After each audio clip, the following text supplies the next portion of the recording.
In this video, I will show you how to enable WhatsApp offline mode.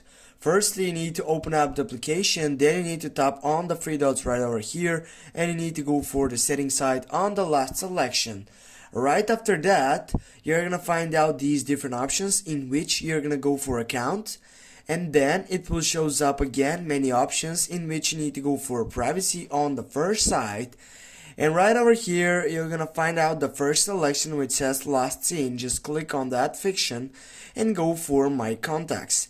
Now when you go up right here for your contacts or last seen setup, here you can go for nobody, and then right down on status you can go for my contacts if it's on the share. But if you want to get up and enable that offline mode, you need to go on only share with, and then you need to go for done. First, you need to add all these permissions. Right over here, you can get up all these setups in which you can simply get off these contacts.